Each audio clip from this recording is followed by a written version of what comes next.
Hello दोस्तों, स्वागत है आप सभी का।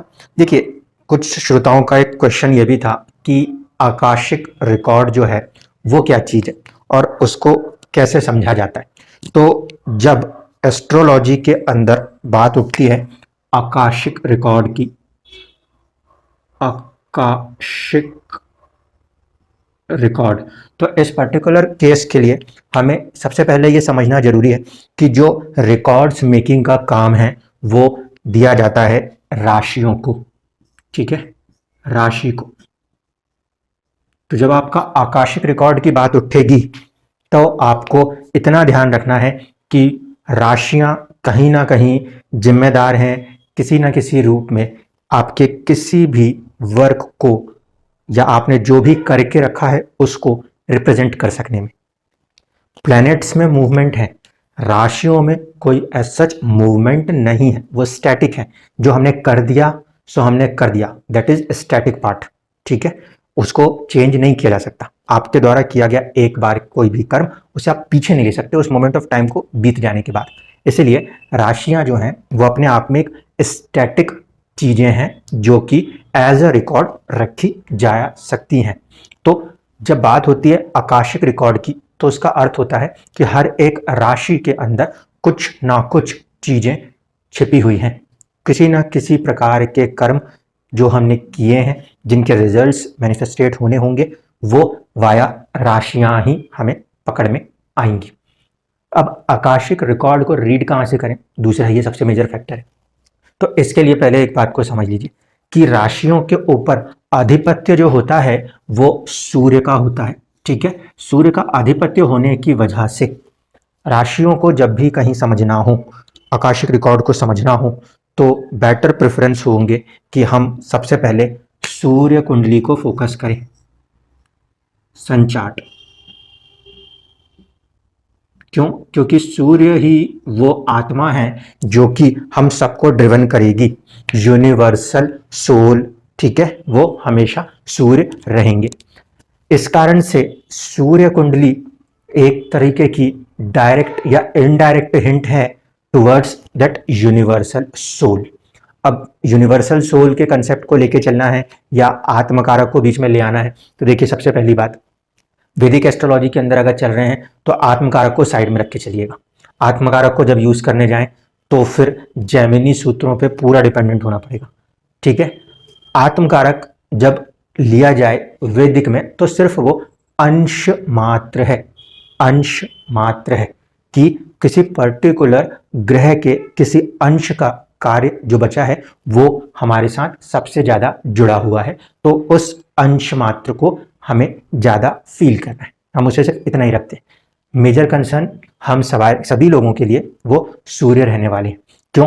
क्योंकि कोई फर्क नहीं पड़ता आपका आत्मकारक ग्रह चाहे राहु हो, चाहे सूर्य हो, चाहे शनि हो, चाहे बुध हो, आप सभी के सभी अपनी लाइफ स्टाइल के अंदर किसी एक नेचुरल क्लॉक से चलते हैं, और वो नेचुरल क्लॉक और कुछ नहीं होती, हमारा सनराइज सनसेट होता है।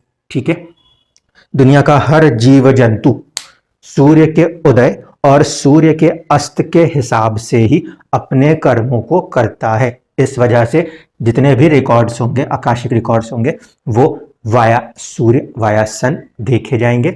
दूसरी कंडीशन किसमें मेंशन्ड होंगे, वो इंडिविजुअल राशियों के अंदर मेंटेन्ड होंगे। मैंने बहुत पहले भी एक बार वीडियो बनाई थी, तब भी मैंने वहां पे कुछ चीजें समझाई थी, तो वहां वाली चीजों को अगर आप लोगों ने ध्यान से देखा है तो अच्छी बात है, नहीं तो एक बार आराम से पीछे जाके वीडियोस को देख सकते। यहाँ पे उसका माइन्यूट एक हिंट फिर से कर देता हूं।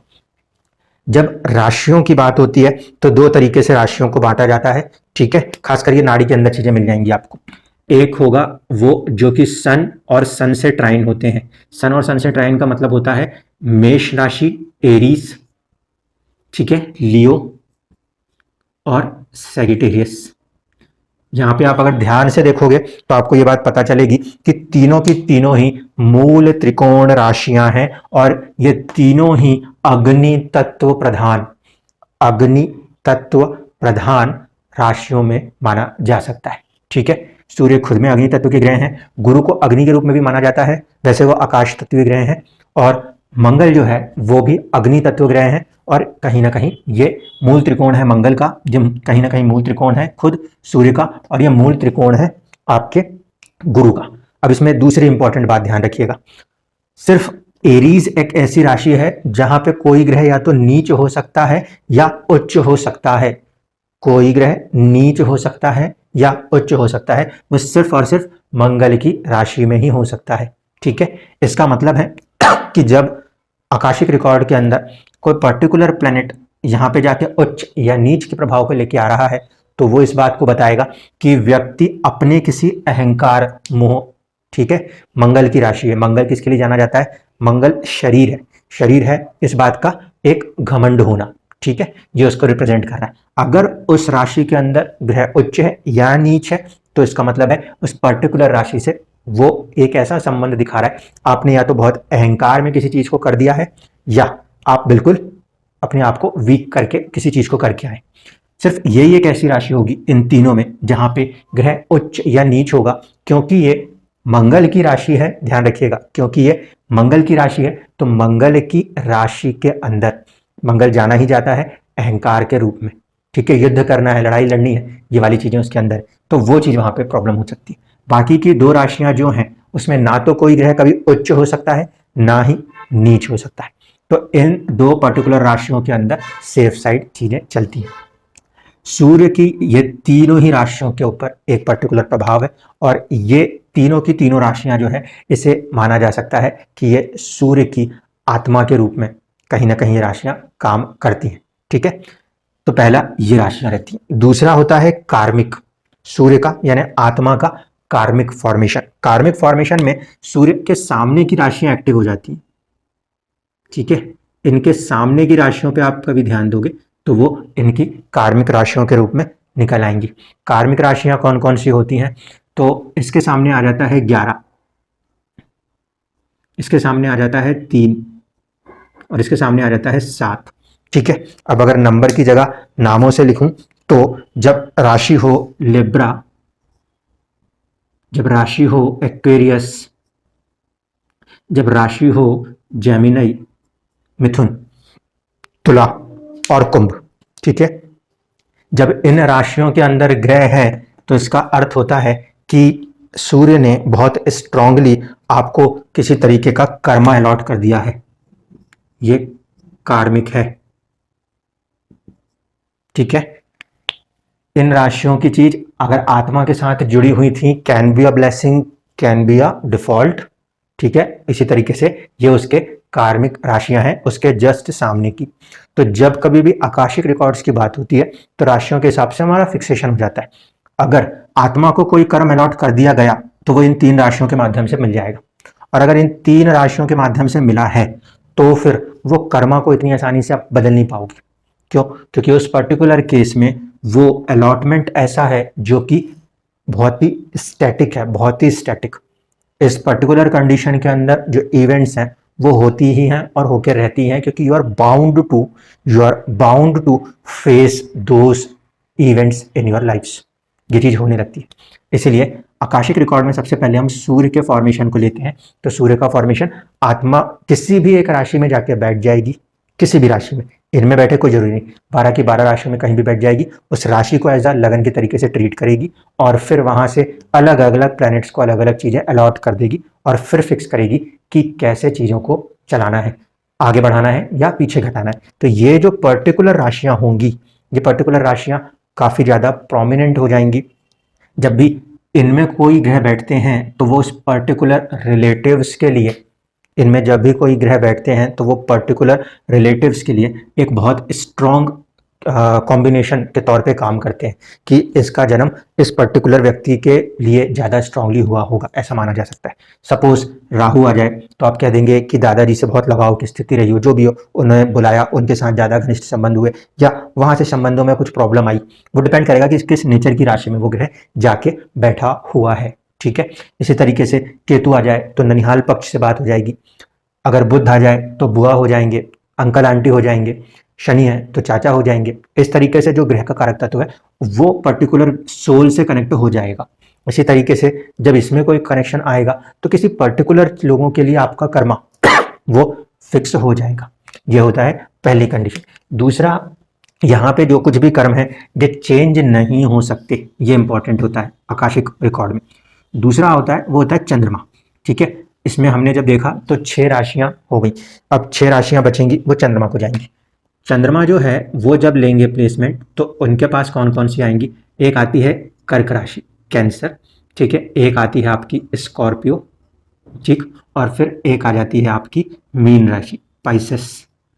तो जब ये 3 राशियां चंद्रमा के पास होती हैं तो इसके अंदर हर चीज जो कि जल तत्व से जुड़ी हुई राशियां होने के कारण, जल तत्व से जुड़ी हुई राशियां होने के कारण इमोशनल कनेक्शंस दिखाती हैं, जहां पे चीजें पूरी तरीके से इमोशनली कनेक्ट होकर चलनी है, और इनके सामने आने वाली जो राशियां होंगी वो रिप्रेजेंट करेंगी आपका कर्मा, जो कि कार्मिक राशियां हो जाएंगी फिर से, ठीक।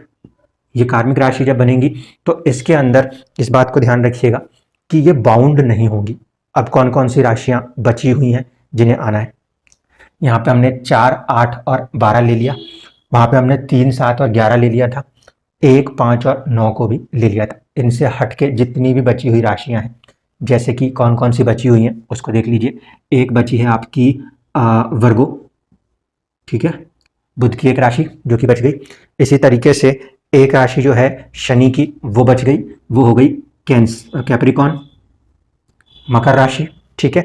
और एक राशि जो कि बचेगी आपके सीरीज के अंदर, वो राशि हो जाएगी आपके लिए मंगल, ठीक है, दोनों तरफ पे आ चुका।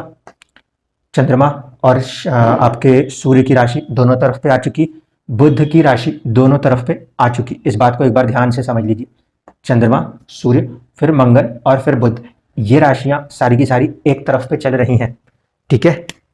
मून, सन और जुपिटर प्लस मार्स। इसमें आप देखो, इसमें कहीं पर भी कार्मिक वाले साइड में इसमें राशि नहीं आ रही, ठीक है। कार्मिक वाली राशियां जो आ रही हैं वो किस किस में जा रही हैं, वो जा रही हैं आपके बुध में, आपके शनि में और आपके शुक्र में, ठीक है। तो यहां पे इसको कर दीजिए टॉरस। तो अब इससे एक मतलब क्लियर कट निकाला जा सकता है अगर इस पॉइंट को समझ पाए तो, क्या सूर्य, चंद्र और गुरु मंगल की राशियां जो हैं वो बेसिकली कहीं ना कहीं कनेक्ट करने वाली राशियां हैं, ठीक है। जैसे कि सूर्य के लिए भी था वैसे ही चंद्रमा के लिए है। ये कार्मिक राशियां नहीं बन रही, ये दिखा रहे हैं किसी पर्टिकुलर चीज से बहुत स्ट्रांग कनेक्ट होना। सूर्य आत्मा से कनेक्शन देता है और चंद्रमा इमोशंस के साथ जुड़ाव देता है, इमोशनल कनेक्ट देता है। इसलिए इन 4 ग्रहों की राशियों में जब भी कोई ग्रह बैठे हुए होते हैं तो वो किसी ना किसी रूप में आपको किसी रिश्तेदार या ऐसी चीजों के साथ जोड़ने की क्षमता रखते हैं, इमोशनली या बाय सोल। लेकिन जब कभी भी कोई ग्रह बैठते हैं किन ग्रहों की या किन राशियों में, तो आपको कार्मिक फैक्टर दिखाई देता है, उसको समझ लीजिए। कार्मिक फैक्टर्स के जो संबंध बने हुए हैं वो बने हुए हैं आपके, एक राशि हो गई है शनि की, बल्कि दोनों ही राशियां कह लीजिए। इसी तरीके से शुक्र की दोनों राशियां आ गई हैं, इसी तरीके से बुध की दोनों ही राशियां इंक्लूडेड हो गई हैं, ठीक है। जेमिनी, वर्गो इंक्लूडेड है, टॉरस, लिब्रा इंक्लूडेड है, इसी तरीके से शनि का कैप्रिकॉन और एक्वेरियस इंक्लूडेड है। अब अंतर क्या, जो सूर्य के साथ वाली 3 राशियां दी थी, यानी कि 3, 7 और 11 मूल त्रिकोण में से, 3 तो मूल त्रिकोण नहीं है लेकिन 11 मूल त्रिकोण है, 7 मूल त्रिकोण है, ये मूल त्रिकोण नहीं है, ठीक है। तो उस पर्टिकुलर में 3, 7 और 11 में से अगर कोई प्लैनेट 11 नंबर की राशि में होता है या 7 नंबर की राशि में होता है तो वो सूर्य की तरफ से अलॉटेड स्ट्रॉन्ग कर्मा है, आत्मा को अलॉटेड स्ट्रॉन्ग कर्मा है, वो बाउंडेड हो जाएगा, फिक्स हो जाएगा, एक चीज। इसी तरीके से 3 नंबर की राशि इवन दो मूल त्रिकोण नहीं है लेकिन अगर उसमें भी कोई ग्रह बैठा है तो फिर वो बाउंडेड हो जाता है। जेमिनाई, लिब्रा एंड एक्वेरियस, इसको हटा दें तो यदि कोई प्लैनेट वर्गो, टॉरस या कैप्रिकॉन में बैठा है तो वहां पे आपको फ्री विल होती है।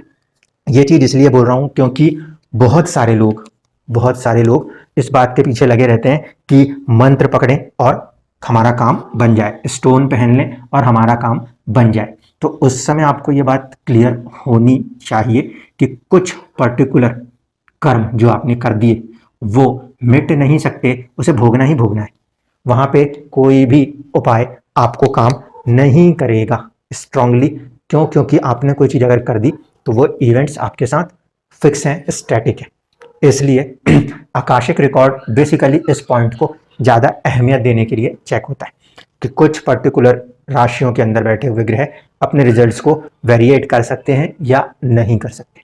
दूसरी चीज़ और इसी के साथ इंक्लूड कर रहा हूँ इसी टॉपिक में, वो ये कि बहुत सारे लोग सिर्फ एक दो चीज़ों के पीछे लगे हुए हैं। वो ये कि वो चाहेंगे या तो स्टोन्स के पीछे भाग जाएंगे कि सर स्टोन्स दे दो काम बन जाएगा। कुछ लोग आते हैं वो इसके पीछे पड़ जाते हैं कि मंत्र दे दो काम बन जाएगा, ठीक है। जबकि ये दोनों के दोनों काम तभी करते हैं जहां आप खुद में काम कर रहे हैं।